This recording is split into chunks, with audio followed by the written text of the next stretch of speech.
Black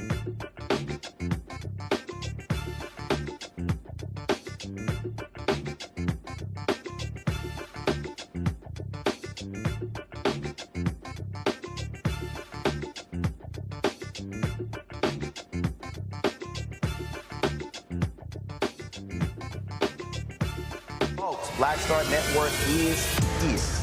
Hold no punches! I'm real revolutionary right now. Support this man, Black Media. He makes sure that our stories are told. Thank you for being the voice of Black America, Roland. Stay black. I love y'all. All momentum we have now, we have to keep this going. The video looks phenomenal. See, there's a difference between Black Star Network and Black-owned media and something like CNN. You can't be Black-owned media and be scared. It's time to be smart. Bring your eyeballs home. You dig?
Second, 2024, coming up on Roland Martin Unfiltered, streaming live on the Black Star Network. The situation in Haiti is worsening as gangs continue to wreak havoc on the innocent, and the country's transitional government struggles to take shape. Retired Army Lieutenant General Russel Honoré has an idea, saying that America needs to stop holding back the military from being able to access weapons. We'll talk about that with him on the show. Netflix's biopic on Shirley Chisholm, called Shirley, dropped today.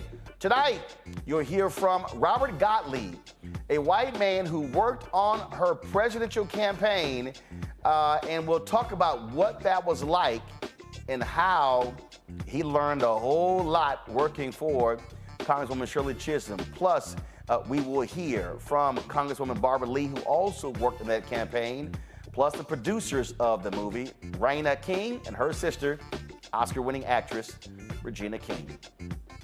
Folks, Republican Alabama Governor Kay Ivey signed a law prohibiting state funding for maintaining, sponsoring, endorsing, promoting, or affirming DEI progress. The chair of Alabama's Democratic Conference will join us on the show. Plus, Congressman David Trone is apologizing for using the word jigaboo when talking about Republicans. What was he thinking? We'll tell you. It's time to bring the funk. I'm Roland Martin Unfiltered on the Black Star Network. Let's go. He's got it. Whatever the miss, he's on it. Whatever it is, he's got the scoop, the fact, the find. And when it breaks, he's right on time and it's rolling. Best believe he's knowing. Putting it down from sports to news to politics. With entertainment just for kicks, he's rolling. It's on go, roll, y'all. It's Roland Martin, yeah. Rolling with Roland now. He's funky, he's fresh, he's real, the best, you know he's Roland Martin now.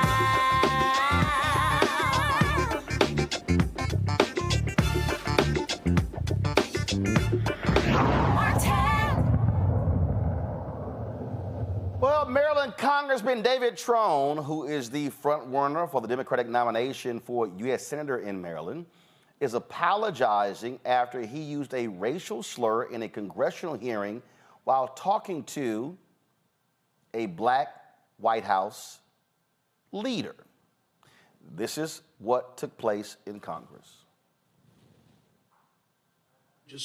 And government businesses don't make decisions on investment, which creates the jobs based on the tax rate. I've made, in my past life, hundreds of millions of dollars of decisions each year on budgets and to build new buildings, enter new states. And not one time ever in the history of my life did I say, what's the tax rate next year? What you look at is, can you compete? Can you do it better than the other competitor? And with that, can you create a P&L statement that works? And the tax rate, that's after the P&L. It's never, ever once been a consideration. So this Republican jigaboo that, it's a tax rate that's stopping business investment, it's just completely faulty by people who've never run a business. They've never been there. They have not a clue what they're talking about. Something has to be done. Well, that was not quite what he wanted to say. After he was contacted by the Washington Post, Trone released a statement, and this is actually what he said. He said, "Today, while attempting to use the word bugaboo in a hearing, I misspoke and mistakenly used a phrase that is offensive. Upon learning the meaning of the word, I was deeply disappointed to have accidentally used it, and I apologized." As you see right here in the Washington Post story, Trone, who's 68, is a Democrat. He's leading the May 14th primary race, and to succeed retired Senator Ben Cardin. Of course, he's also running against Angela Alsbrook, who is, of course, the Prince George's County executive there as well. let's go to our panel to get their thoughts on this. Joining us from Corpus Christi, attorney Matt Manning. Glad to have Matt on tonight's show. Joining us from Detroit, Motor City, we've got Michael. Michael joins us, of course, African History Network, Michael Imhotep, African History Network show coming from Detroit. See, we allow Sigmas on the show. And also, Tyler McMillan. We make you look good, Roland. Tyler McMillan, he's a social justice leader, former national director, Youth and College Division of the National Network. Wait a minute, hold up. We actually have two Sigmas on the show. Oh. That's called a record number. And what's still stunning to me is the fact that I meet two Sigmas under the age of 55. Shocking. All right, let's get right into this here. Let's get right into this here. Matt, I'll start with you, and that is, he said he meant to use bugaboo, not jigaboo. Immediately apologizes. Just your thoughts. It's stupid. It's a poor choice of words, but without any further intent for it to be specifically harmful to someone. I think it is an unfortunate faux pas. I think he and his team handled it correctly, made the immediate apology, and recognized that he didn't know the meaning of the word. Now, I'll tell you, I don't know that any 68-year-old white man in America does not know what jigaboo means. That's hard for me to believe. However, I can imagine that when you're speaking on something like this and you mix two words up, that kind of thing happens. So, I mean, without any further evidence to show that he was trying to be harmful, trying to slip something in, I think it was an unfortunate turn of phrase, and I think he apologized, and I think we move on from that. Obviously, Tyler, he was talking to Shalonda Young, who was over the Office of Management and Budget for the Biden-Harris administration. And so that further compounded this. Plus, you have this Democratic primary where you have a sizable black population, voting population in Maryland, running against, he's competing against a prominent African-American executive. That's also why this has gotten a lot of attention. Yeah, exactly. And I think, as we're looking at his campaign videos that has been posted, throughout the area, they're painting him out to be this racial justice warrior. And so for someone to be a racial justice warrior, I think he should be more mindful of the words that's coming out of his mouth. And as was stated before, I don't understand at his age, at 68 years old, that he would not understand the context and the meaning of that word. But I think it was bizarre. But I don't, looking at the context of it, I don't see that he used it in a racial slur. But I think someone his age and someone who says to be a person shoulder to shoulder in this fight for racial and economic justice, he should know the meaning of the word in itself. And, Michael, I always say all the time that, when words come out of your mouth, first of all, you then go, where did certain words come from? I like, for instance, I can't even tell you the possibility of jigaboo even coming out of my mouth is not even a word that I even use. Exactly. So, Roland, I think what happened was maybe he was around some Gen Xers and they were listening to Destiny's Child, Bugaboo. All right. Or he was watching Spike Lee's School Days. School Days. That's my next. Then he was watching School Days, right? And he has jungle fever, maybe, right? And he was watching School Days and he heard jigaboo. Okay. So then he throws that out and he gets the two terms mixed up. But this is, I don't understand how he doesn't know what the term jigaboo means. It's a derogatory term, from African Americans decades ago. But it's good that his spokespeople put out. Well, it's good he put out a statement saying he misspoke. But I don't understand how you screw up the two terms. I don't call people jigaboos, and I'm black. So I don't even know how something like that pops out unless it was in the first place. So, we'll see what happens with this. But, it's good they put out a statement, but this is not the type of mistake that you want to make. Look, I don't even use the N word. So that doesn't even come out because I don't use it. So we'll see if this has any impact on this May 14th primary. All right, folks, hold tight 1 second. We come back. We'll talk Haiti. Retired General Russel Honoré says there's something America can do to help Haitians. But the question is, will they actually do it? We'll discuss that next with him right here on Roland Martin Unfiltered on the Black Star Network.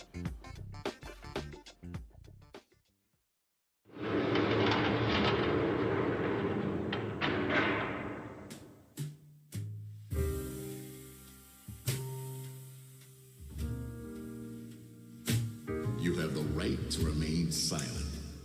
Anything you say can and will be used against you in a court of law. You have the right to an attorney, and if you cannot afford an attorney, one will be appointed for you.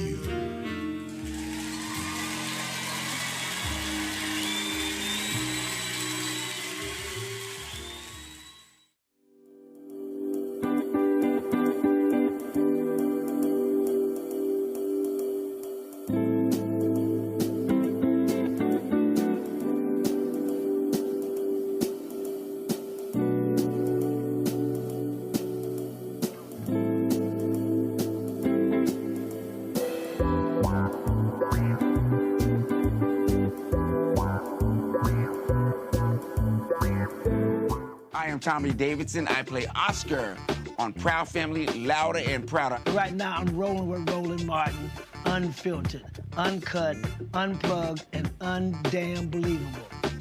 You hear me?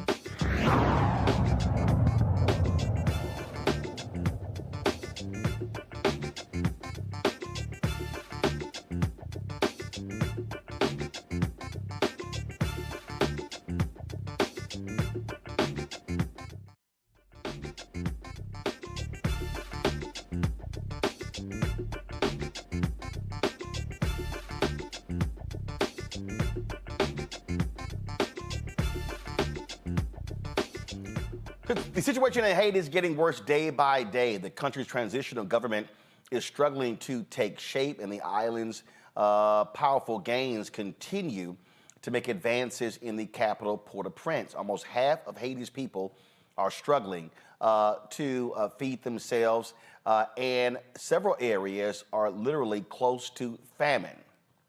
Security is an issue. Well, retired Army Lieutenant General Russel Honoré, many of us remember him for his work after Hurricane Katrina, joins us right now. General Honoré, glad to have you here. You talked about that there is something that America can do to help the security of the country that is in our control. Explain that. Yes, Roland, thanks for talking to this subject. Haiti has been ignored. Not just this administration with the wars in Gaza and Ukraine going on and the ongoing election, but the entire mainstream media has been slow to report on what's happening in Haiti. Many times I think people get Haiti fatigue because going back to, and most of us can remember back to the earthquake, Haiti has never fully recovered. For instance, the United States has had 4 different ambassadors in Haiti in the last 4 years, and currently operating with a chargé affair. Haiti has not been a priority of the State Department. Before it was Gaza and Ukraine, it was Afghanistan and Iraq. Haiti has never been a priority, and it shows. Look, we've been to Haiti, we've been engaged, we've invaded Haiti over more than you can count on one hand, and we still don't have a solution. We can't do something, Roland, by number one, we think the President of the United States needs to address the people of Haiti to build confidence that we're going to do it different this time. We're going to use the people of Haiti to come up with their own plan, Haiti, led by Haitians, supported by the U.S. and the other international community. That's what needs to happen. We need the President to address this himself straight up right now. Well, and what you have is you have Republicans who are, let me know if we lost a general there. You've got Republicans out here who are trying to hype this situation, who they're out here talking about, oh, there's going to be a Haitian invasion of Florida. You've got Fox News scaring people to death, hyping this whole thing, which we all know is absolutely BS as well. And so that's really, part of the issue. You talked about the need for a ambassador to Haiti. That has actually happened. Go right here to my, if you go right here to my, what's going to happen is you go to my iPad, check this out. This was just last week. I mean, U.S. Senate confirms Biden nominee Hankins to be ambassador to Haiti. And that is Dennis Hankins, a career diplomat. And again, this is the first ambassador they've had in Haiti for 2.5 years. He was confirmed in an 89 to 1 vote. He previously was ambassador to Mali and Guinea. And so, but one of the things that you talked about was that the United States controls weapons for the Haitian military and police. Explain that to people who don't understand. Yeah, you're not going to believe this, Roland, but the Congress passed a rule that they would not supply weapons to the Haitian army and the Haitian police. Nothing but pistols. That's when we tried to provide some armored vehicles last year to the Haitian government. They had to come from Canada, and the United States flew them in because we got a rule in Congress that we will not arm the Haitian army. That is ridiculous. It's was probably done after repeated coups happening in Haiti out of an emotional response. But Haiti needs an army to protect itself and to back up the police. Democracy has not worked well in Haiti. Haiti's had several opportunities to make it work, but outside influence and greed has destroyed the democratic process, and the people that suffer are the poor people of Haiti. We need a rule change in the Congress supported by the White House.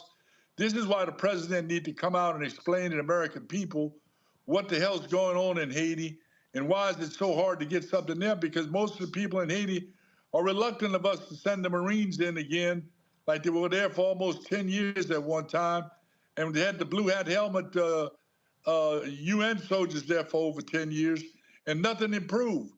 We need a plan, Haiti. Right now, the CARICOM, the Caribbean nations, have put forth 8 or 9 people. Most of them are from one political party, the Montana Party, who was sponsored by Representative Maxine Waters and the old Aristide regime. The people of Haiti will not accept this proposed solution, and the Congress need to approve weapons going to the Haitian army and the Haitian police. To your point, Haitians to solve this. To your point, go to my iPad. This was an article Jacqueline Charles, the award-winning Caribbean correspondent for the Miami Herald, wrote in September 2023. While international community is divided on the Haiti military, support for an army grows. In her article, it says there's one solution that Washington is not prepared to support: using the Haitian army. A State Department spokesperson told the Miami Herald that while the United States remains deeply concerned by the ongoing lawlessness associated with armed gangs and supports a Haitian-led solution, quote, the U.S. government is statutorily prohibited from providing assistance to the armed forces of Haiti. And so they go on to say that Haiti's modern-day military, created by U.S. Marines after 1915 American occupation, evolved into the army that became known as perpetrators of coups and some of the worst human rights abuses in the hemisphere. Now, the article says that Haiti has about 1,500 soldiers, but as you articulated, the article says they have no assault tanks, no armored vehicles, no combat helicopters, or even high-powered rifles, and lack any ability to confront gangs. While Mexico currently provides military training, the institution continues to face resistance from others in the international community, especially from the U.S. State Department. Okay, this is real simple. How in the hell can you complain about security if the folk who should be providing security can't do it? Can you hear me? I'm not hearing Roland. Can you hear me? Yeah, I got you, Roland. Yeah, what's crazy is how in the hell can we talk about security if the people who's supposed to be providing security can't provide security and the gangs are overwhelming them because they got better weapons? Hello, this is the Western Hemisphere. We're supposed to be the boss here. We're supposed to be the boss in the Western Hemisphere. We give Israel over $10 million a day and give Egypt over $10 million a day. Most years, we don't even give that much to Haiti to protect itself. We've got to change this, and it lies in the laps of the United States Congress, and we need to appeal to the president to speak to this. Just like he talk about Gaza, just like he talk about Ukraine, why in the hell the president ain't talking about Haiti? Great point. Go to my panel, Michael. All right, quick question here. Retired Lieutenant General Honoré. I know that I read an article from the Griot.com that talked about how Democrats in Congress want to send aid to Haiti, but Republicans won't budge. Can you talk about that for a minute? And then also, Jake Sullivan announced back, April Ryan reported for thegrio.com on March 13th. Jake Sullivan announced a total of $333 million in aid will go from the U.S. to Haiti to address political and humanitarian crisis taking place. Can you talk about those, please? Yes, we get the money appropriated for Haiti, but not executed because the government there is not prepared to execute it. The humanitarian money is being sent, but once the supplies arrive at the port, the gangs are in charge of the supply chain. So this is a combined problem of multiple scales. So we have to get the security to support the Haitian police and the Haitian army so they can open the supply routes. The gangs are controlling the majority of Port-au-Prince, and now they're going into the neighborhood because they live off of contraband. We've got to get the Congress to provide enough money to supply the army, the police, and to fund the army as the government. This is the Western Hemisphere. We give Israel over $10 million a day, and nobody say a damn thing about it every day. But here's the thing. Here's the thing, General. Look, you're a military man. First of all, look, I've never served in the military, but there's some basic stuff you know. First, you have to get control of the ground. That's first. I don't care if we're talking about your house or we're talking about a country. That requires security. Once security gets control of the ground, then leadership then can make their decisions. Otherwise, they running around scared to death because they're scared that the gangs are going to kidnap them, take them out. So the United States can talk all we want to. They can issue press releases, but you have to establish security. You just said it, the supply lines. Security must take back the roads, must take back the port, must take back the the airport. This ain't rocket science. It's really military 101. Let me tell you something, Roland. If we had one Taliban or Russian in Haiti, we would have invaded it already. America is focused on terrorists in the Middle East and from Russia. They don't give a damn about what's happening in Haiti. And it's time that the White House and the Congress change that attitude, and we provide the assets that the Haitian government, as such as it is, as well as the Army and the police, the supplies and the equipment and the training, and the CIA operatives to go in there and start taking the damn gang leaders out. That's what needs to happen. But before I go to my next panel, this was a story that was done a couple of days ago. So General Laura Richardson, commander of the U.S. Southern Command, she said during an event at the Atlantic Council, we wouldn't discount that U.S. troops could be involved in an international effort in Haiti. Quote, we are prepared if called upon by our State Department and Department of Defense. But she added she doesn't envision a U.S.-only solution to the deteriorating situation. So what she's saying there, hey, if the United States has troops there, it's a part of an international effort, not an American invasion, if you will, of Haiti. Do you believe that that makes sense, having an international force that includes U.S. troops? Absolutely, I 100% agree with General Richardson. I know her very well. She knows what she's doing. And we need people that speak the language, some form of the French language that can communicate with the Haitian people. And they need to be Haitian-led, Roland. We're going in supporting the Haitian police and the Haitian army as we would go in and do this operation. But this needs to be happening now. We need to have people on the way to Haiti now to establish security and provide food and open the chain so people can get gas and water and food and medicine and open the hospitals back in Haiti. The gangs have taken the damn hospitals out.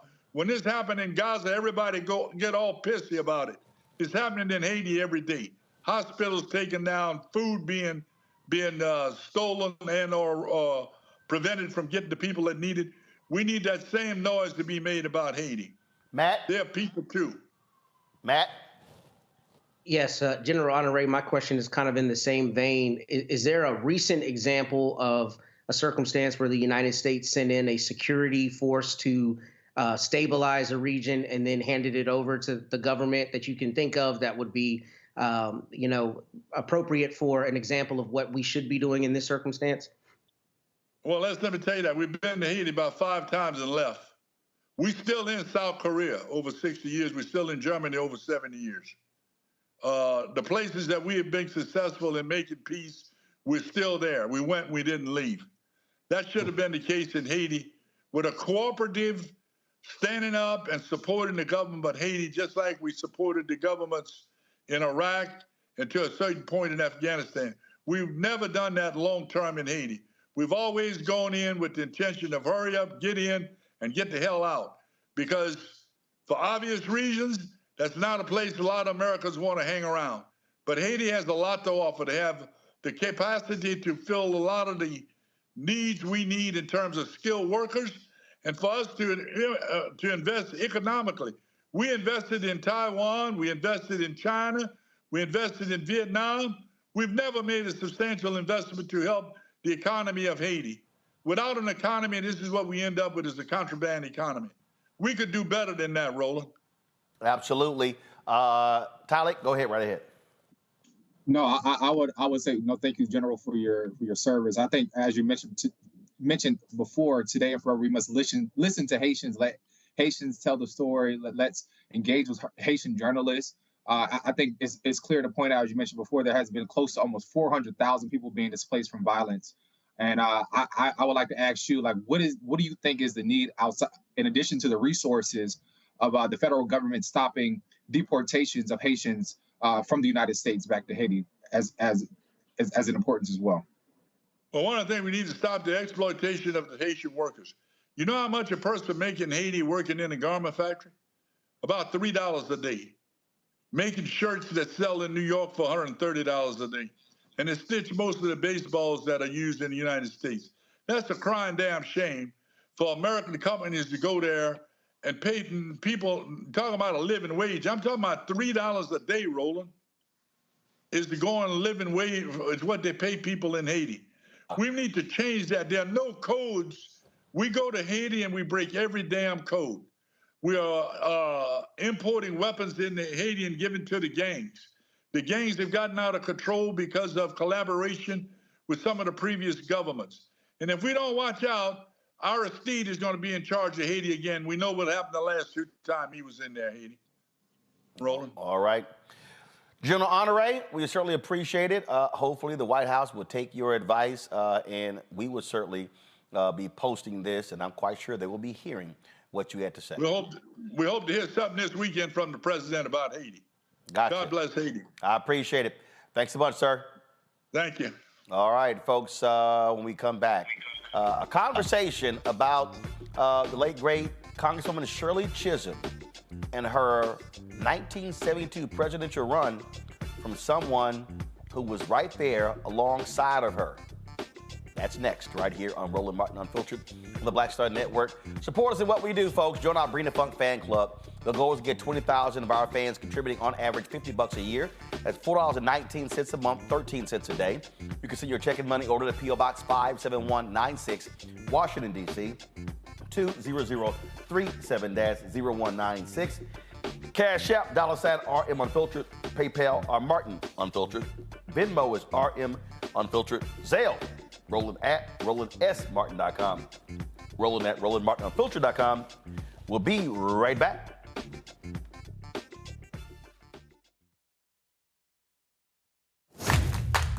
I have something I want to tell you.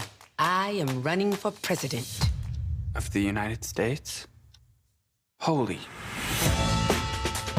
I'm paving the road for a lot of other people looking like me to get elected. Brooklyn's first black representative. You're about to make history. You want to be president? You ain't no man. Maybe we should find your mother. All you got is your one vote. You sound just like every other politician. Do I look like every other politician? Truly, you can't win. And why can't I win? I have an opportunity to make a difference. This isn't a campaign. It's a joke. The only thing anybody's gonna remember is that there were a bunch of black folks who made fools of themselves. See too much suffering. And I don't know how to not try. We're living it proud. Step by step. I don't think I'm special. I just want to remind people what's possible. We need something that's going to make some noise. The Black Panthers and Shirley Chisholm. It's like thunder and lightning. I'm going to force all the politicians to be held accountable. You're gonna do all that. School teacher from Brooklyn. Harriet was just a slave. Rosa was just a domestic. What is it you do for a living again?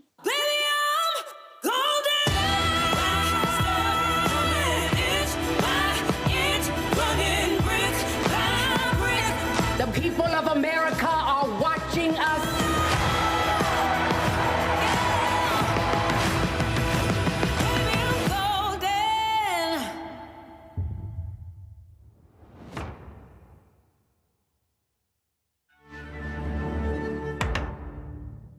What's up, y'all? This is Wendell Haskins, a.k.a. Win Hogan at the Original T Golf Classic. And you know I watch Roland Martin Unfiltered.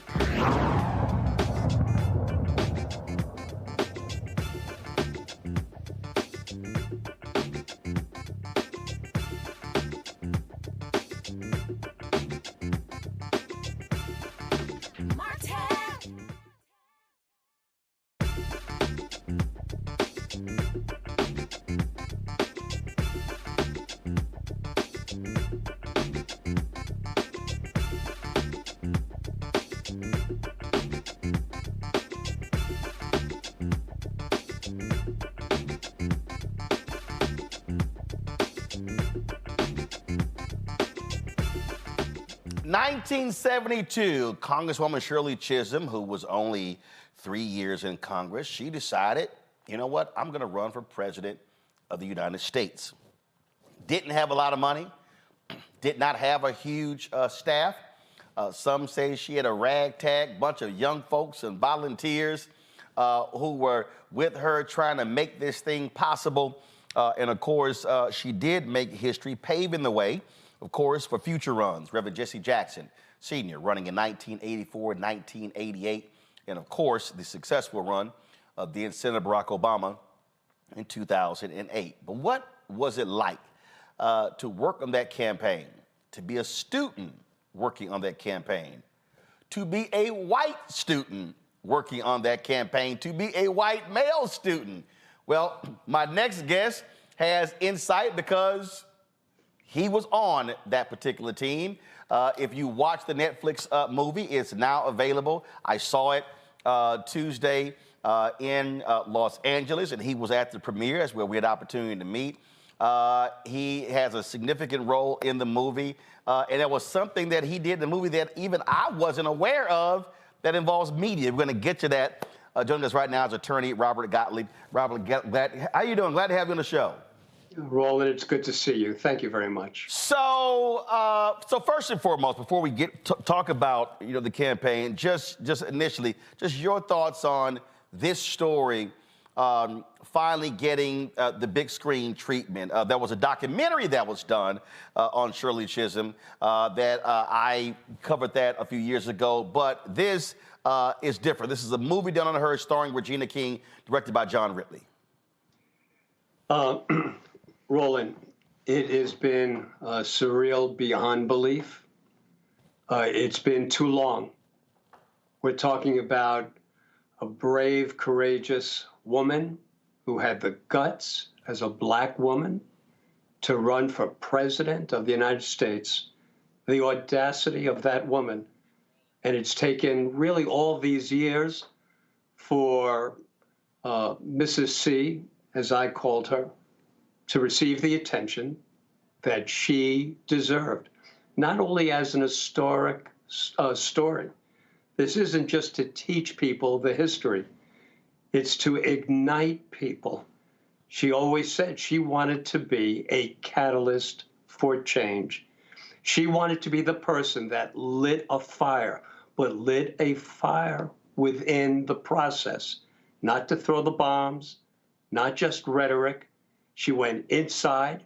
She knew the game. She played the game, but she never lost her sense of speaking out for what she believed was right, consistent with the Constitution, what America and what America's promise has always been. The movie serves to get that message across. And hopefully, if there's one person who's touched by her and her message, who goes out there and continues the good fight, then it's all been worthwhile. I mean, this campaign was touted. Here's this black woman running, so the African-American part, the female part. So here you, a white guy, a student who got a scholarship to work in her office, and here you're in college, she goes, yep, come work on my campaign. And you're like, I got class. Well, no, but you didn't include the second line. I said, I have to call the university, and I have to call my parents. And I have to tell you, that's true. That's true. I was part of that ragtag young group that felt that she represented the very best and the promise. You know, you have to remember the times we're in. We're going through real hatred in the country back then. There was the racial divide. You had the Black Panther Party. You had the civil rights. You had the killings. Martin Luther King in '68, Robert Kennedy in '68. You had such, and the fires and the riots. So you had a real racial divide. You had the anti-war, the Vietnam War battle going on. And here I am, I'm at Cornell, and I went down to visit Mrs. C and the friends I had met the summer before. I went down there during Christmas break just to say hello. And before I left, Mrs. C calls me into her office. And just as it's depicted in the movie, it's so real. And she says to me, Robert, I have something to say, to tell you. I'm going to run for president. And after saying, what the, I then say, but I can't. I have to call the university. I have to call my parents. And I can't do it. And she then says words to the effect, I don't believe in the word can't. So I spent the day on the phone, calling my parents first, by the way, and then the university. And somehow I managed by the end of the day to have the university agree to award me with 9 credits of independent study to then spend the rest of my senior year working on the campaign. And I had to take a 3-credit course at George Washington University at night. That's how it unfolded. So first of all, what was that conversation like with your parents when you said, "Hey, yeah, I'm a drop out of school. I'm gonna go work on this black woman's campaign"? Listen, I called my parents knowing exactly how they were going to react, and it was go get them. There was no question. There was no debate. And I didn't call them for their permission. I called them because they were my parents. And I wanted them to know the important news. So all of a sudden this campaign starts and she makes this announcement. And again, y'all starting off, don't have money. Democratic Party doesn't want her to run at all. Black leadership did not want her to run. I'm very familiar with what happened at the Gary Convention in 1972. Here we are 4 years after MLK's assassination. And here we are 4 years after you had integrated delegations at the Democratic National Convention in Chicago after the battle in Atlantic City in 1964. So we're only talking 4 and 8 years after all of this drama at the Democratic National Convention. And so you have all these black men who did not want her to run. In the movie, they talk about Congressman Walter Fauntroy, throwing his name in the hat only for the purpose there of D.C. And then you're battling. You got later the Speaker Willie Brown in California, who was dead set in supporting McGovern for the nomination. And so, not only, and then she's dealing with women who are not supporting her, black folks not supporting her. And so, who were y'all talking to? Who were y'all hoping to convince to vote for Congresswoman Shirley Chisholm? Listen, my focus was on students, but anyone working on this campaign knew damn well we would talk to anybody who would listen. We knew she was not going to be elected president, but we didn't treat the campaign as if she wasn't going to be elected president. We believed in her message. We believed that she was the right person. So we would speak to anybody. We would try to raise money. You described how it was at the beginning. No support from the Democratic Party, no money. Well, guess what? By the end of the campaign, nothing changed. The only thing that changed, frankly, is that the people who we thought would serve as the core group, and that meant the feminists, that meant the white women, that meant black politicians, people who professed to really stand for the need to have more blacks in Congress, in the Senate, in all walks of public life, whether they be a woman and a man or a man. The truth is, the men only could tolerate another man. So the biggest obstacle that I became aware of, really as a novice, was that the people who you would have expected to serve as her core, they all disappeared. And I don't care whether it's Betty Friedan, whether it's Gloria Steinem, whether it's any of the members of the Black Caucus. By and large, they may have professed the right message of support, but at the end of the day, they were not there.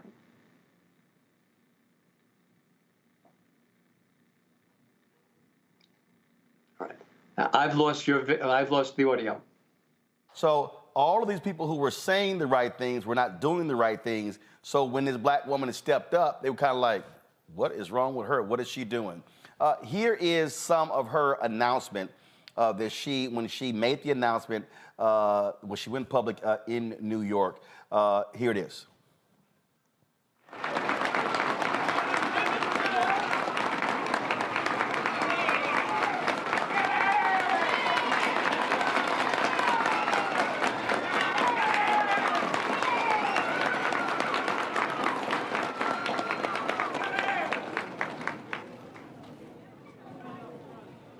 I stand before you today as a candidate for the Democratic nomination for the presidency of the United States of America.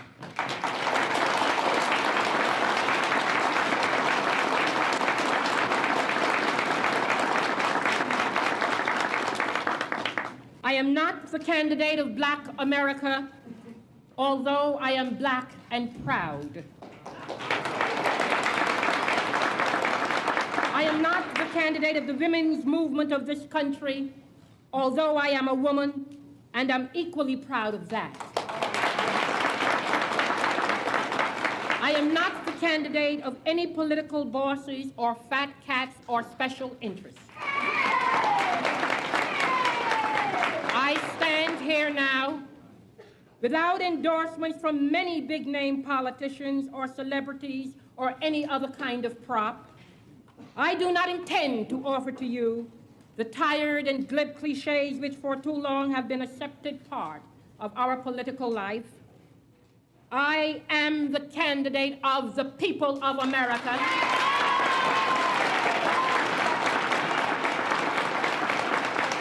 Fellow Americans, we have looked in vain to the Nixon administration for the courage, the spirit, the character, and the words to lift us, to bring out the best in us, to rekindle in each of us our faith in the American dream. Yet all that we have received in return is just another smooth exercise in political manipulation, deceit and deception, callousness and indifference to our individual problems, and the disgusting playing of divisive politics, pitting the young against the old, labor against management, North against South, black against white.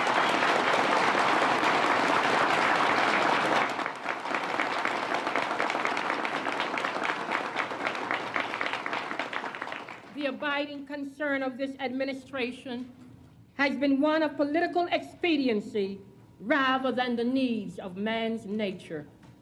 The president has broken his promises to us and has therefore lost his claim to our trust and confidence in him. I cannot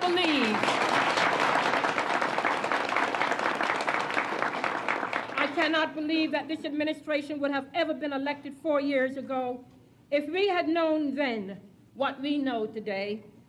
But we are entering a new era in which we must, as Americans, demand stature and size in our national leadership. Leadership which is fresh, leadership which is open, and leadership which is receptive to the problems of all Americans. Robert, when you hear that, do you still get chills? And is her voice sort of ringing in your ear with all the conversations that y'all had? The answer is yes. And the truth is, I heard her make her stump speech thousands of times. And every time I heard it, it had the same effect on me. She was so real and so right. Every time I heard the same damn words, I would walk away and say, it's affecting me as much today as 2 months ago. And listening to that again, all you have to realize, when you talk about the importance of this movie, think about it. It sounded like she was talking to an audience today about the realities of politics today. When she says we've entered a new era, that was aspirational. She was hoping we entered a new era. The truth is, what we're living through in this nation needs 1,000 Shirley Chisholms. That same battle that she set out to wage needs to be waged today. So it has an effect, but again, it's not only of nostalgia. It affects me in the same way as it did then. And anyone, we always felt, quite frankly, Roland, that if she can get in front personally of millions of people, she would have been elected. I'm going to go to a break, and I want to talk about that because you were involved in something that actually made history. And again, I'm watching the movie and I go, wow, I didn't know that. So we're going to go to a break. We're going to talk about that history-making role that you played when it came to the courts and the FCC that allowed America to hear the voice of Congresswoman Shirley Chisholm in a broad way. That's next, folks. We're talking to Robert Gottlieb, an attorney in New York. He worked on the presidential campaign of Congresswoman Shirley Chisholm in 1972. We're going to talk about that. My panel going to have their questions for Robert when we come back as well. Folks, right now, you can watch Shirley, starring Regina King, on Netflix. It is available now. We'll be right back. Roland Martin Unfiltered on the Black Star Network.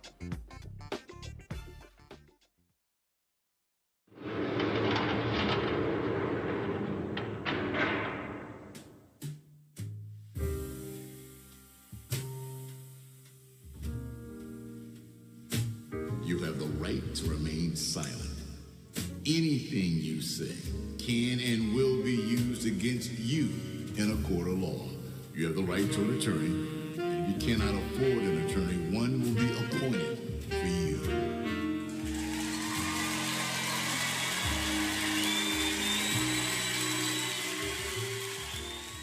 Next on the Black Table with me, Greg Carr, the Tuskegee Institute, now university, forever linked to the infamous and despicable syphilis experiments done on the poor rural farmers in Alabama and the Tuskegee Airmen the famous heroes of World War II. But its history is about so much more.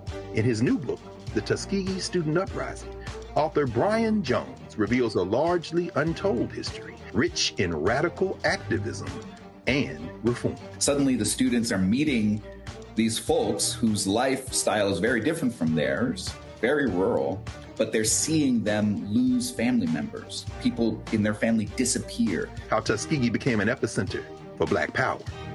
An amazing history lesson on the Black Table, right here on the Black Star Network. My name is Lena Charles, and I'm from Opelousas, Louisiana. Yes, that is Zydeco capital of the world. My name is Margaret Chappelle. I'm from Dallas, Texas, representing the Urban Trivia Game. It's me, Sherry Shepherd, and you know what you watch. Roland Martin on Unfiltered.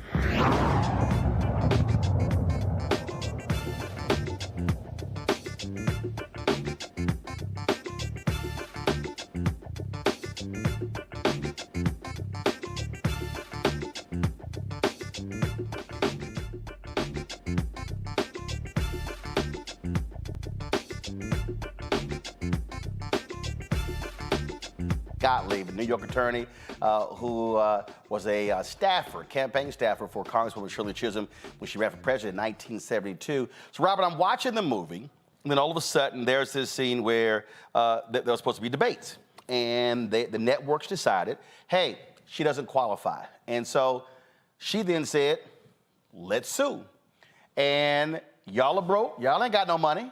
And so all of a sudden they're trying to figure out, well, who the heck we gonna sit here and get to file this lawsuit? And they were like, that dude wants to be a lawyer. Walk us through that, because in the movie, the character's looking like, I know y'all not talking about me. Listen, I had that look many times, but Roland, and for anyone watching this, you don't want to get me disbarred. The truth is that, and the dialogue in the movie makes it clear that it was really brought by an organization, a media organization that fought for the right of equal time. I had nothing to do with the filing of the papers. I was aware of it, but movies convey. Of course. And I was the logical person because I was an undergraduate at Cornell. They knew I wanted to be a lawyer. I was aware of the issue, but please don't let anyone think that I was the guy who drafted the papers or went to court. I had the information, and I know I supported it with all of my heart and soul. Did you find the group? Was your job to find it? How did that happen? I don't even know the inside story of how they came about, but I knew that they were very active, and it received a great deal of publicity that all these white male candidates were being invited on. I believe it was Meet the Press, and the person who was left out was Shirley Chisholm. So it didn't need me to start dialing the phone to say, are you interested? I guarantee you the calls started coming in unsolicited by organizations that were willing to fight the good fight. So they literally sue the networks, and the FCC rules you must provide equal time, and that's how she was able to get national media attention. That's correct. She went on Meet the Press, and then she went one-on-one on CBS, I know. She got a great deal, and it was just one person. She wasn't then in a group of 6 or 7 of the other candidates. She was one-on-one, and she was very effective, but you can only gain so much support by one appearance on TV.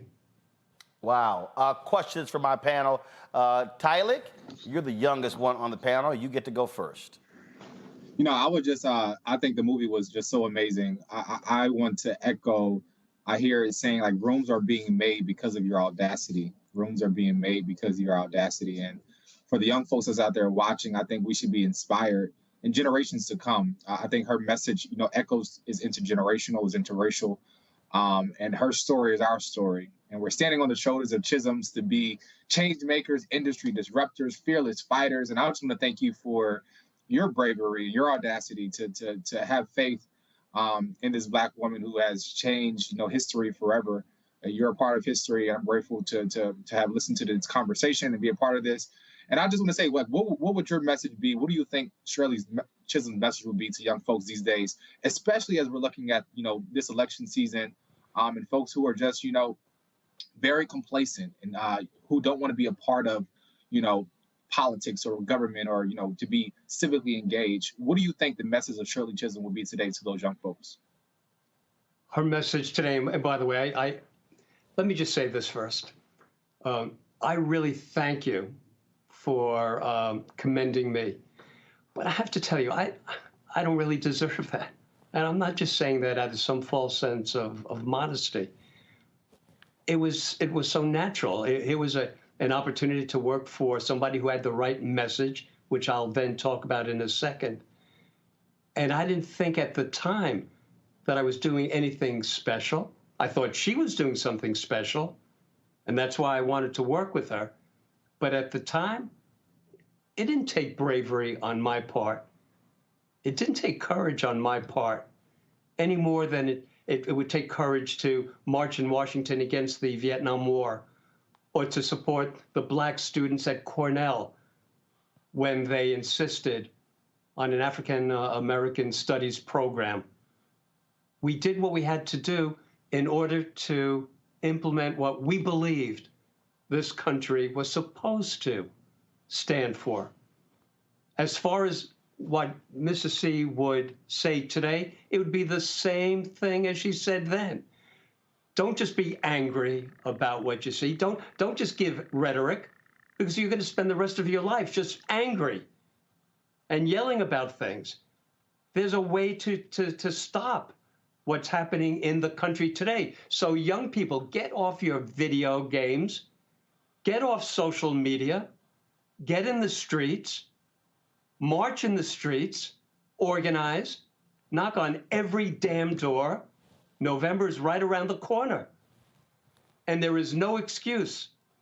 When it goes against you, don't complain, young people, when your books are being taken away from you, when you're not able to study certain topics you want to study in school, when if you become pregnant, you can't have abortion, or you can't vote because you don't have the right identification. Don't complain. That would be her message today, but it's the same message. And that's what's so disheartening in many ways.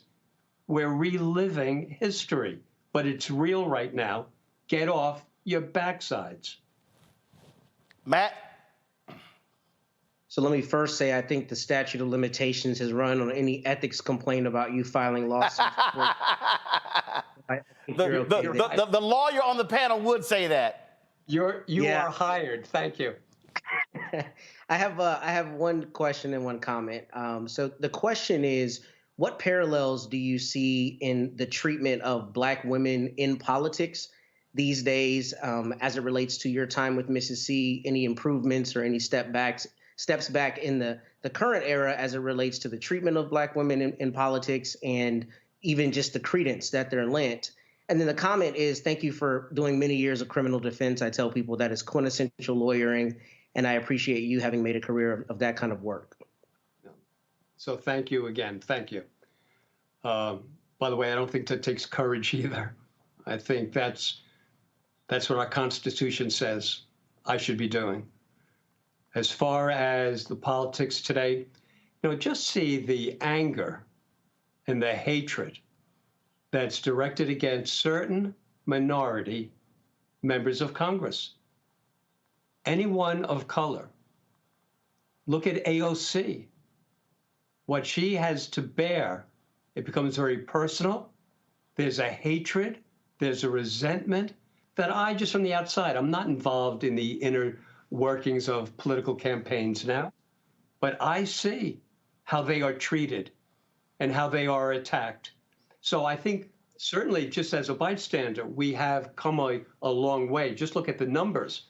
But as far as the way white America looks at them and what they are now willing to do and say against them, now that they have permission from people like Trump and others on the right, they have permission to do it without any repercussions. So we've come a long way, but there is a much longer way to go before this country is true to its ideals. Michael. All right, Attorney Gottlieb, thanks for coming on the show today and sharing this information with us. As the historian on the panel, I had a question about Governor George Wallace, who is portrayed in the movie. And there's a scene in the movie where Shirley Chisholm makes the controversial decision to go visit Governor George Wallace while he's in the hospital. There was an assassination attempt on him in 1972. And he never forgot her showing kindness to him. And in 1973, he helps her to get legislation passed to raise the minimum wage for domestic workers. Can you talk about what caused her to go visit him? Because, I mean, this is Governor George Wallace, who said segregation today, segregation tomorrow, segregation forever, and who ran for president in 1968 for the American Independent Party as against civil rights. What caused her to go visit him, and what was some of the backlash that she received from the African-American community behind that? Yeah, that also is a great question. At the time when I heard that she was going, my reaction was the reaction of everybody. Shirley Chisholm is going to see this racist. Right. It was unbelievable, the reaction before as well as afterward. There was a lot of controversy, and there was a lot of resentment among Black voters and young students. There was a resentment. If you ask me why she did it, that's who she really was. She was a sensitive, empathetic, she was a real human being with the highest morals and beliefs. And she was religious. And she felt it didn't matter what his political views were, didn't matter that he was a racist.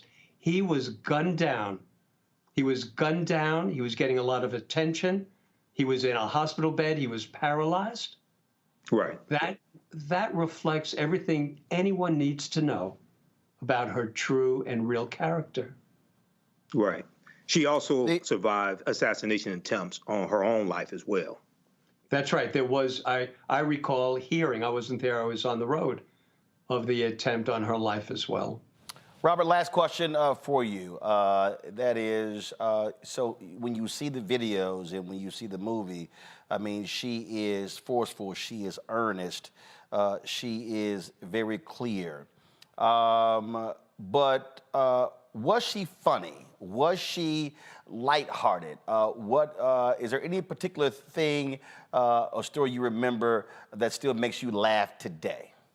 You know, so the answer is yes, she could be funny. But I always felt that she was much more complex than just the political figure that people saw out there, being a firebrand, and even more complex than the times I would see her in the office. The scene in the movie where some white Southern congressman approached her time and time again, saying how amazing it is that she is making the same salary as he is, and he's this Southern guy, and he mocks her. He mocks her by saying, "You're making $42,500." And what would happen, every time that happened, Mrs. Chisholm would come back to the office and mimic. She was a great mimic. And what I saw when I saw that movie the first time and I heard her making fun of that guy right to his face, it brought it back to me so clearly because Regina King nailed it. That's exactly how she said it. That's exactly how she would make fun of this guy. So she was a good mimic, but I never had a sense that she was having fun after leaving the office. I never had a sense that she was going out to party. Now, she may have. She didn't share all that stuff with me.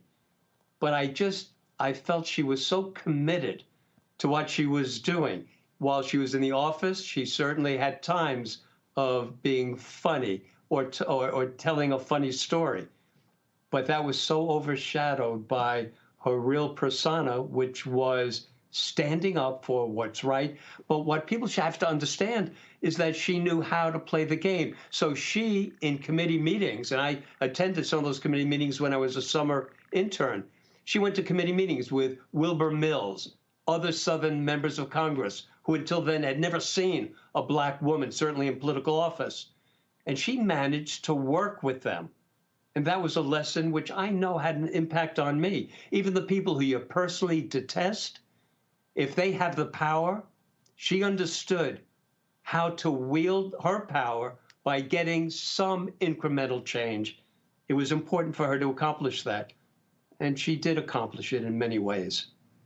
Well, I think that this movie is so needed, and I'll be honest, I'm a native of Houston, and obviously, for me growing up, we all knew about Congresswoman Barbara Jordan, and I think if you ask a lot of people in this country who was the first black woman in Congress, they actually might say Barbara Jordan.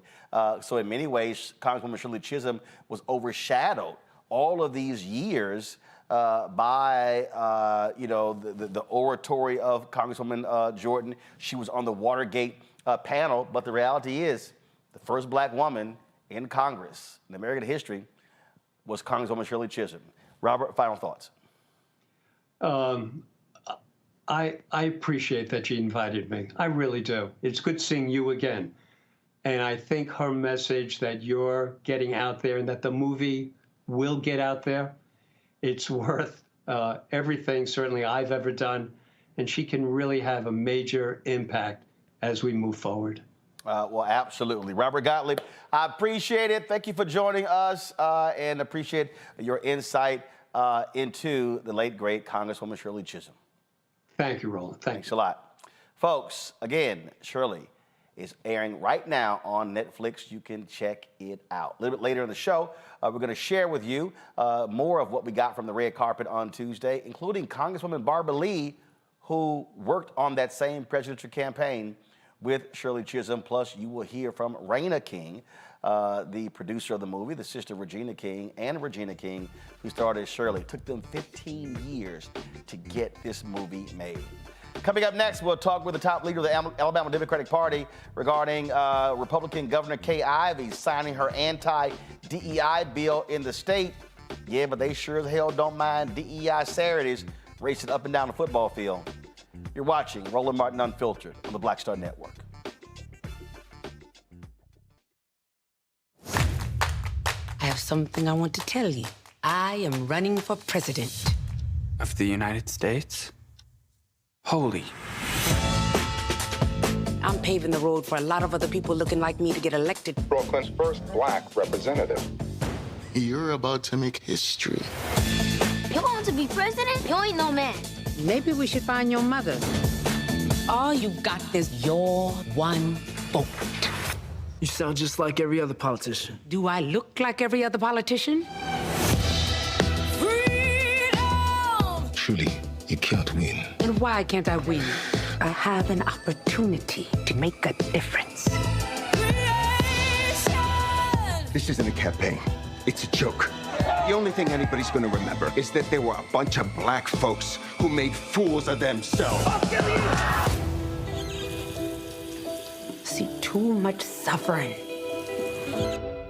And I don't know how to not try. We're living it proud. Step by step. I don't think I'm special. I just want to remind people what's possible. We need something that's going to make some noise. The Black Panthers and Shirley Chisholm. It's like thunder and lightning. I'm going to force all the politicians to be held accountable. You're gonna do all that. School teacher from Brooklyn. Harriet was just a slave. Rosa was just a domestic. What is it you do for a living again?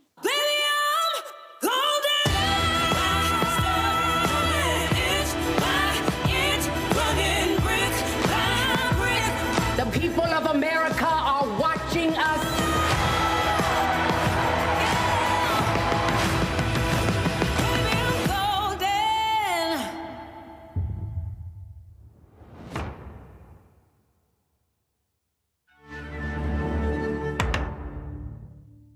Hey, yo, what's up? This is Mr. Dalvin right here.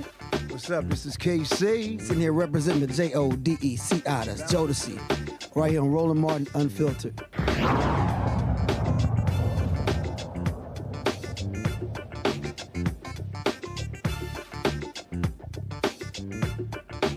Well, the white Republicans in Alabama have done like those in Florida and other states by outlawing DEI. Alabama Governor Kay Ivey signed the bill that, again, prohibits any money at state institutions for being used for DEI programs. The bill passed the Senate, which prohibits public entities such as schools and universities from promoting diversity, equity, and inclusion programs. The law says schools cannot fund initiatives that teach concepts that any individual should accept, acknowledge, affirm, or assent to a sense of guilt, complicity, or a need to apologize on the basis of his or her race, color, religion, sex, ethnicity, or national origin.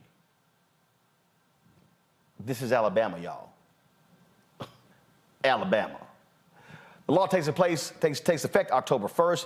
Joining us now is Joe Reed, chair of the Alabama Democratic Conference, vice chair of minority affairs for the Alabama Democratic Party. Joe, glad to have you here. I said going in a break, these white Republicans in Florida, Alabama, Texas, and all these other states, they damn sure don't mind DEI on Saturday afternoons. Yes. Sometimes you see them cheering, you would never think that they had the other part, this racism in their hearts. And the tragedy about all of this is that this state needs so much. It's so far behind. And there are good people in this state, blacks and whites. But somehow, the political leadership has always come forward with the worst possible ideas that really reflects on this state. It's bad. And I don't know, I've been around a long, long time. And it strikes me that the legislature of Alabama is one of the most anti-consumer legislatures in the country. You don't ever see the legislature come up with anything that's good, that's try to help people, try to help this state, move this state from the back of the line on every conceivable issue that is good. Alabama, just if it's bad, we rush to it. We fight for last place. It is so tragic, and it's tragic that our leadership in this state has not done anything that will try to help move this state forward. And what has happened is that these folk they know their forebearers, they know they are, and are still wrong, so they want to hide it. So they fix it so you can't talk about it. But hell, people are going to talk about it anyway. That ad bill has passed it out to where the paper is written on because nobody's going to pay any attention to it. I know I'm not. I know there are other people who are not going to do it. And I just don't see why it is, and it really bothers you because, you know, I live in it every day. And it just bothers you that you never see the leaders of this state come forward with good things for the people of Alabama. So we keep embracing mediocrity. We keep embracing racism. But I thank you for having me on this program. Well, but here's the deal, though, Joe. I mean, look, I called this years ago. My book is called White Fear, How the Browning of America is Making White Folks Lose Their Minds. And what you see the attacks on critical race theory, the attacks on affirmative action, the attack on woke. They want to brand everything as woke. This is the latest deal. And so what this is about power. It's about, and this is what I've been saying, the reason this thing is escalating as quickly as it is. After the death of George Floyd, that movement, that was the first black-led movement in American history that a majority of Americans supported. It was the first time in history. And what scared these white folks was they saw young white people pissed off, protesting. The massive protests all around the world wasn't just black folks. They saw white kids angry and upset. And these white folks said, oh, hell no, we cannot have these young white folks learning about true American history. That's why they hate the 1619 Project. That's why they don't want certain books to be read, because they are scared to death of younger white folks learning the real story of American history, not that BS that we were all taught. And they said, no, we got to put a stop to this quickly. Otherwise, we going to lose control of this whole thing forever. That's what Alabama is doing. That's what Florida, DeSantis is doing, and Abbott in Texas, and Lee in Tennessee, and on and on and on. You said it so much better than I. You said it so much better than many others. And that is, and if there's a real hope, it is in the young people, in particular white young people, because there are some changes. You mentioned earlier about the guy running a touchdown on the football field. Well, people applaud those guys. People will say they're not so bad after all. And I cracked a joke a while back. I went before a group to talk, and I said, I really feel sorry because I don't see any white boys playing football. And it was a joke. But my point I was trying to make was that Alabama, George Wallace stood in the schoolhouse door. All over the South, Ross Barnett did what he was going to do, took Kennedy to bring out the truth of that. So Orville Forbes in Arkansas, and also the man with the axe handler over in Georgia. And I say that because all of that noise and all of that fear and all of that hate was really pushed out and played with and talked about. And now those same schools got 60 or 70% of the black football players on their teams. And those students are going to school together. And so they're in college together. They're doing everything together. And you're so right. That's the thing that they really don't want to happen. They want to keep us divided by disliking or hating each other, as opposed to really sitting down at the table of brotherhood and sisterhood. That's the big challenge, and they don't want that to happen. But they can burn books, they can prohibit books, they can do everything negative about books. It is not going to stop the progress that young people are insisting on, and already they are raising questions about the slavery and why and how can you justify it? How can you bring it about, bring discussions about? They don't want nobody to talk about that. Mm-hmm. And that's why they are trying their level best. They're trying their level best to stamp it out. But no army is stronger than an idea whose time has come. Well, and the time is here. Well, I certainly hope that some of these athletes and their parents listen to Birmingham Mayor Randall Woodfin and say, we ain't going to Alabama, we're not going to Auburn. And I'm telling you right now, all it takes is 2 or 3. Hell, it just takes 1. And I'm telling you that if black athletes do what that brother in Mississippi did when he said, I'm not playing football under that state flag with the Confederate emblem, them white folks changed that flag in a heartbeat. If 2 or 3 black athletes say, I am not going to Alabama, I am not going to Florida, I am not going to these schools in Texas because they hate, because of anti-DEI laws, these white legislators will be racing to the floor to change the laws because they know damn well they can't win nothing without black athletes. And they Amen. Joe Reed, we appreciate it. Thank you. Thanks a bunch. I'm going to go to a quick break, come back with my panel. We're going to pick up on this. You're watching Roland Martin Unfiltered on the Black Star Network.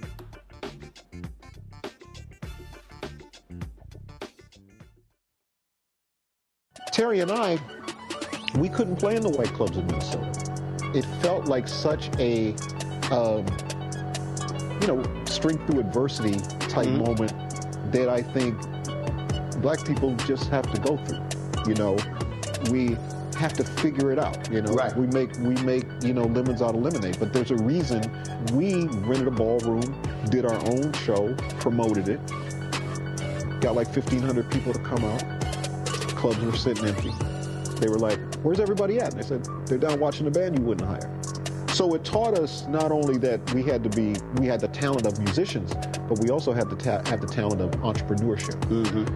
It wasn't like a seat at the table. It's like, no, let's build the table. That's right. We got to build the table. And, that's right. And that was the thing. And of course, after that, we got all kinds of offers. Of course. Right, to come play in the clubs. But we didn't do it. We said, no, we're good. No, we're good. We're good. And that's what put us on a path of national.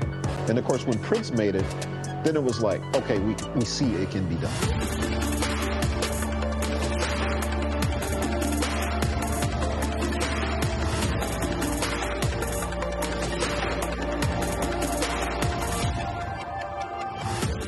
Farquhar, executive producer of Proud Family. Bruce Smith, creator and executive producer of The Proud Family, Louder and Prouder.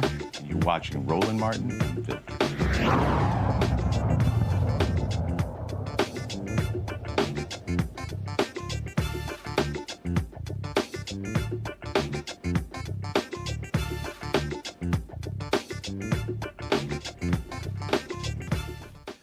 All right, folks, welcome back.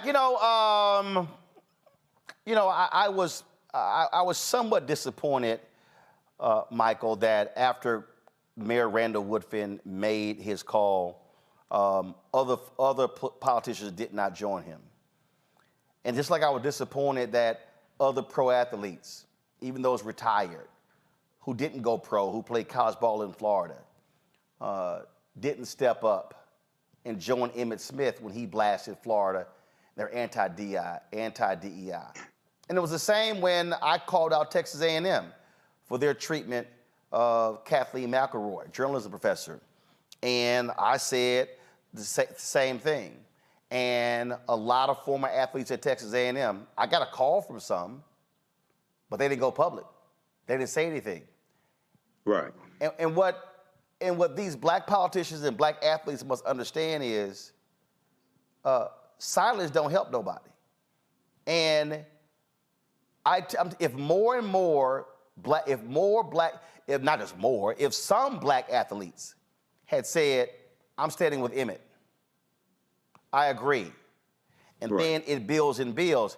Otherwise, it looks like, oh, you said it, nobody responded, whatever. Oh, Mayor Woodfin, oh, it's just you talking, whatever. Y'all good with it, we can just move on. Yeah, Roland, there's so much here, and we see this moving across the country. And this is something really that Donald Trump unleashed going back to September 2020 when he did his executive order banning critical race theory being used in training for federal employees. And we've seen all this explode from there. Yes, other athletes need to step up and boycott. Yes, they need to speak out. Other politicians need to speak out, et cetera. But too many of us are scared and complacent. And I said the same thing back when Colin Kaepernick had his protests as well. I said African Americans need to stop watching the NFL, stop buying jerseys, stop buying tickets in protest. And we understand when we work collectively and leverage our economics to enforce our political agenda, we have a much better chance of winning.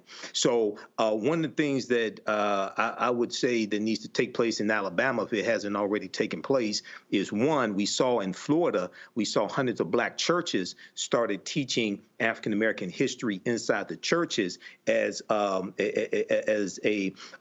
rejection of the social studies standards coming from the Florida Department of Education and the Stop Woke Act that Governor Ron DeSantis signed into law. It's called Faith in Florida. It's a whole initiative in Florida.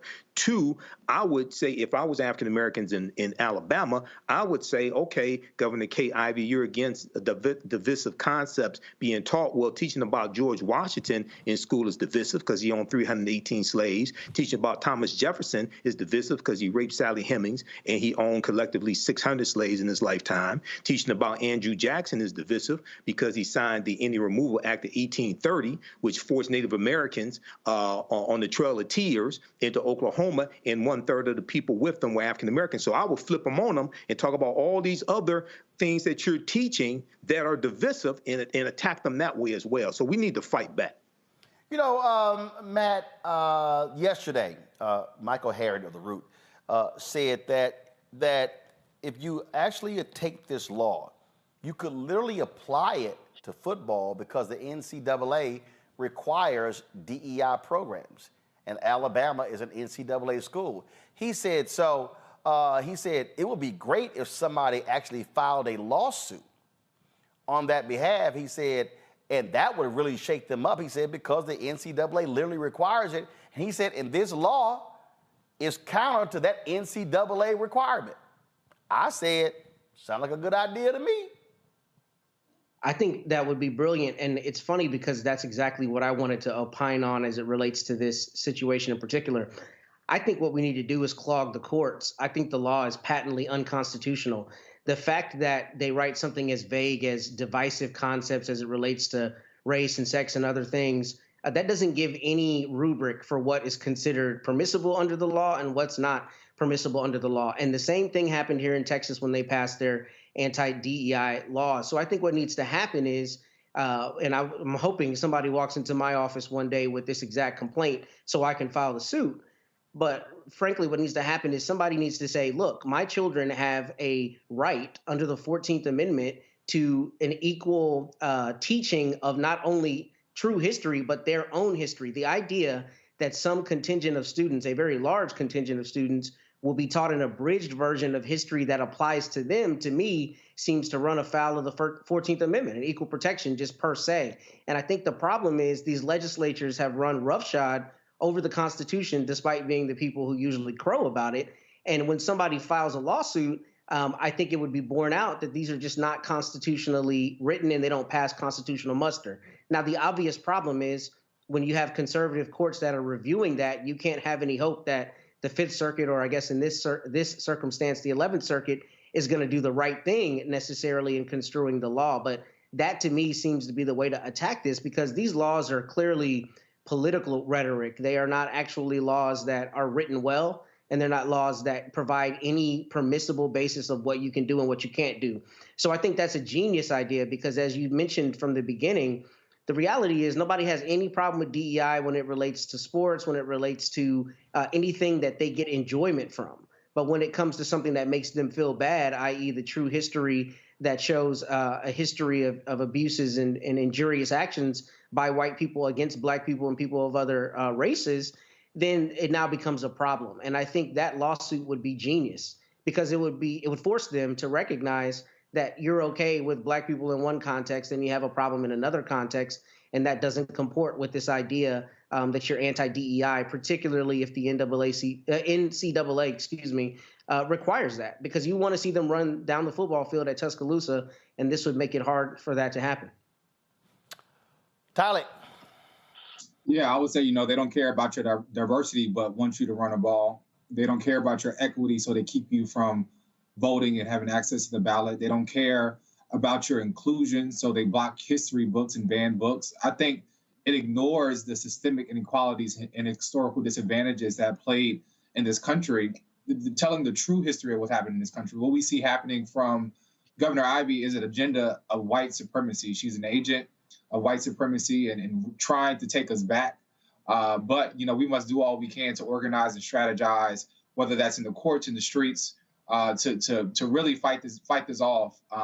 But I think once we look at it, when we look at affirmative action, the truth of the matter is that it has always been white women that have been the benefit of affirmative action. So we look at DEI and affirmative action.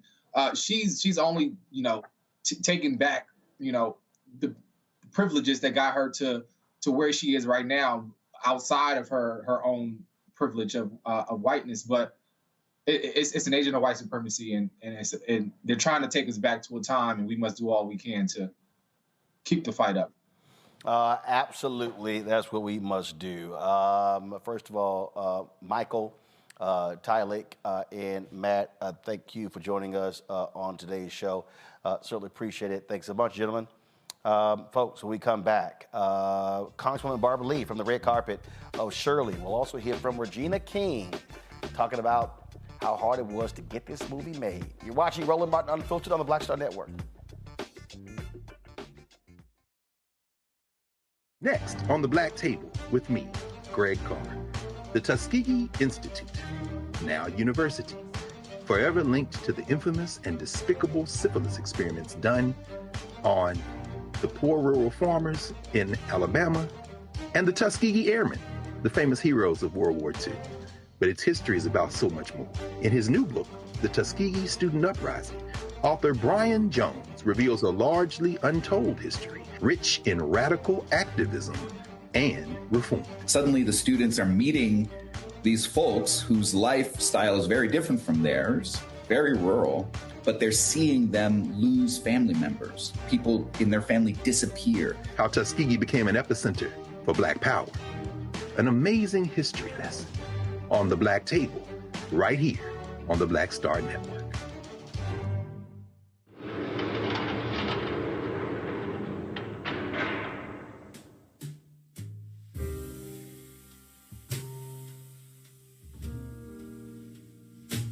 You have the right to remain silent. Anything you say can and will be used against you in a court of law.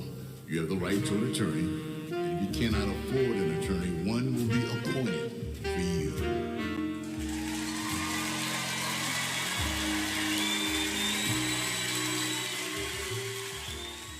Hi, I'm Jo Marie Payton, voice of Sugar Mama on Disney's Louder and Prouder Disney Plus, and I'm with Roland Martin on Unfiltered.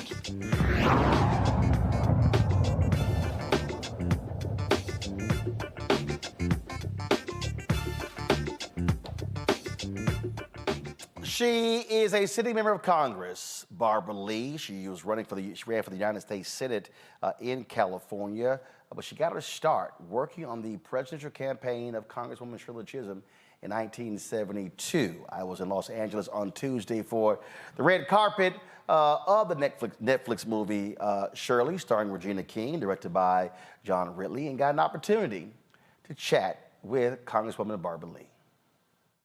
What's happening? How you doing? How are you doing? You look like you and I got the memo in terms of what we're going to wear. Come on, this is a significant event now. Come on, we got to honor our sister, our friend Shirley Chisholm. I tell you, long overdue. And I'm so excited. How do you feel to see finally this story being told? Because when you think about so many of our black politicians, very few, I mean, it was a Showtime movie with Adam Clayton Powell, but there are very, very few of our folks who are in politics. Well, you know, that's how I got involved in politics, was through Shirley Chisholm's presidential campaign. And now, fast forward to today, there's so many people who don't know her. And today I was thinking about that. How can anyone not know who Shirley Chisholm was, her legacy, who she was as an elected official, first black woman elected to Congress to run for the presidency, first woman to run for president. Also her agenda, as she was a progressive black woman. She was early on the board of the National Association of Reproductive Rights. She was spoke fluent Spanish. You know, she was against the Vietnam War. I mean, this woman was amazing. She was far ahead of her time. And so the timing of this film can't be better time. Which group? She also was a co-founder of, okay, I keep getting them mixed. There are two groups. There's a Dorothy Height group, National Council of, oh man, what's the group? Council of Black Women, NCNW, National Council. Yeah. I always keep getting confused. But not only those things that she did. Talk about from your perspective, again, seeing her in action. Seeing her in action gave myself a lot of confidence that black women can lead. She was empowering. I mean, she cared about people, and she was very smart, but she always cared about people who she was trying to educate, first of all, about the importance of the political process.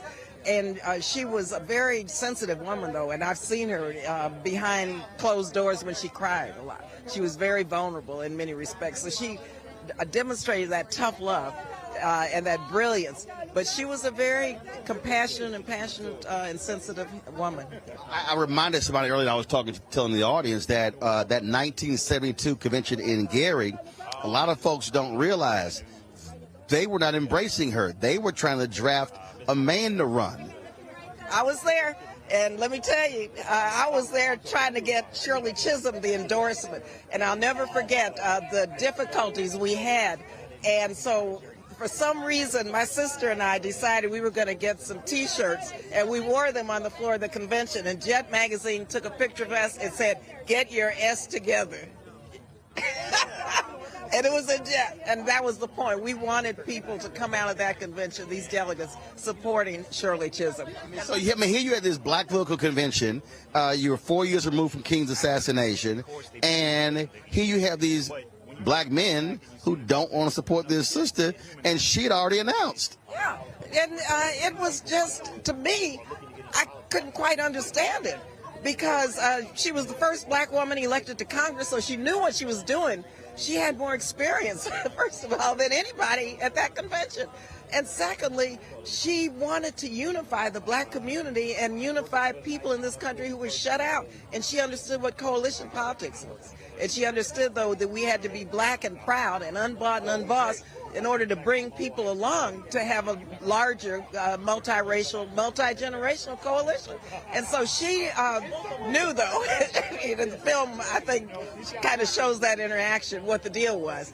But I was there, boy, let me tell you, I wanted her there. I was fighting. I wore my T-shirt. I said, no, And myself and the delegates from Northern California, those of us who were active, went there determined. She was gonna... You, of course, were on the staff of Congressman Ron Dellums, and this man here plays Ron Dellums in the movie. So what kind of a lesson that you have to teach him about your former boss? Well, first, Shirley Chisholm had to teach me a lesson, and she had to tell me, Barbara, this is politics. Barbara, little girl, to the day she died, called me little girl. She said, tell my brother to come home. It's for him. I forgive him. I understand what he went through. And of course, she had to work on me. But finally she did. And I understood what real loyalty and what true love and what real friendship meant, because she showed me, because I was upset. I was upset when she went to see George Wallace. I was mad. I wanted to leave the campaign. But I have to tell you, at that convention, I was really shattered. My dreams, my aspirations, my idealism, but Shirley brought me back, and here she was the one, and she brought me back to where I ended up working for Ron Dellums as an intern. I worked for him for 11 years. He was my best friend. He was close to Shirley, as Maria can tell you. He loved Shirley Chisholm, and this man was a statesman. You knew Ron, and you know how close we were. And I managed his office, and I've seen him through all kinds of crap, and he stood tall. first chair of the Armed Services Committee. He taught me everything about the defense budget. I mean, he was, and you really played this role quite well. You were Ron in that movie. That's the biggest compliment I can get. I really appreciate that. Really? The only thing is you're not an alpha man like Ron, but see, Ron's my alpha brother, so you know. Now, look, he was an iconic figure. So how did you prepare for that role?